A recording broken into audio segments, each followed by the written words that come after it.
Oh, truth. That is a word I have done some wrestling with. My granddaughter is 7. She asked if the news lies. I have no idea where at 7 she learns these things. So when I think about what my truth is that I'm pretty pissed off at the world right now. I'm Prevette. I'm a Civil Society Fellow of Class 1 Mission Redemption. I'm here today at our town hall that we're hosting in Wilkes County at my bar, Merle's. Our town hall is really just gathering our neighbors to talk to each other again. You know, in a city, you may have a large enough community that agrees with you and shares all your ideology. That doesn't happen in a small town. We have to learn to be in community with all of our neighbors. And that's what we're going to try to start doing here today. Yeah. Jesus. What are the biggest barriers? My name's Brady, and I am one of the Weave local liaisons here in Wilkes County. I'm actually a coffee roaster and business owner. I own Anchor Coffee Co. So Weave is a really cool project founded by the Aspen Institute and David Brooks that essentially is tackling the problem of building social trust in this really strange, divided time that we've been living through, and doing that by hunting down weavers, natural weavers, people that bring community together naturally. Welcome. Thank you guys all for coming out. So this event is part of a fellowship that I'm in with the Civil Society Fellowship of the Aspen Institute. And what they focus on is how do we have dialogue with our neighbors. We're not trying to change each other's minds. We're just trying to understand folks we may disagree with, and who at least understand why you feel that way, even if I'm never going to. So to get started, what are some of the things you feel like you can't talk to your neighbors about?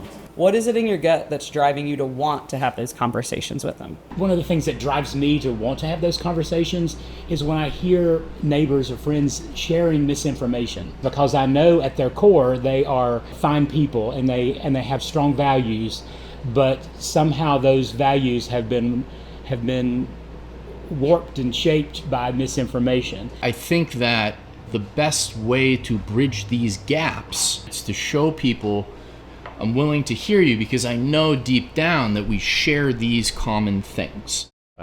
For me, it's the willingness to help others. If you're, especially after the hurricane and everything, there were people that you could see, that were willing to just throw a generator out. They were willing to do this. They were willing to do that. They were willing to take that step to kind of help the neighbor, right?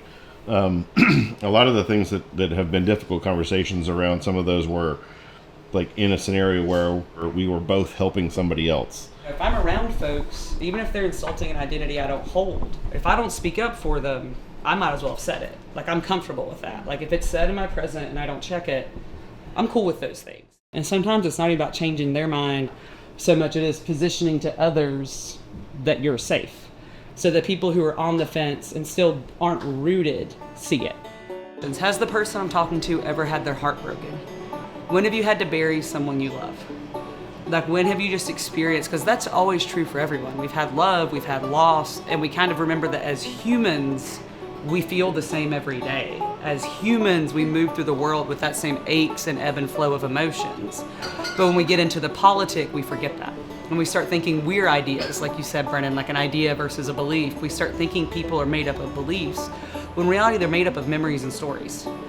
People are just collections of the stories that have happened to them and the memories they have. And when we start telling those, we find each other again.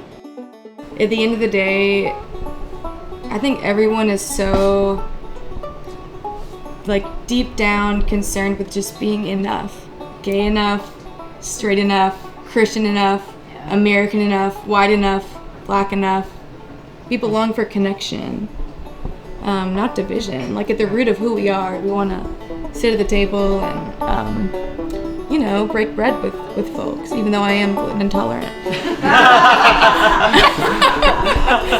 Thank all of you guys for sharing. That's just, I don't know, it's a really cool thing. I love gathering people an intent, and people really lean in like y'all did. Of it's okay to say things, it's okay to disagree, it's okay to sit in the tension and explore it. I really deeply appreciate that. Thank you all for doing it with me, and I'd encourage all of you guys to be doing that in your own communities. You are enough, and hopefully inspire others that they are too. Thank y'all. Let's grab beers and listen to music and keep chatting about all the things that are hard.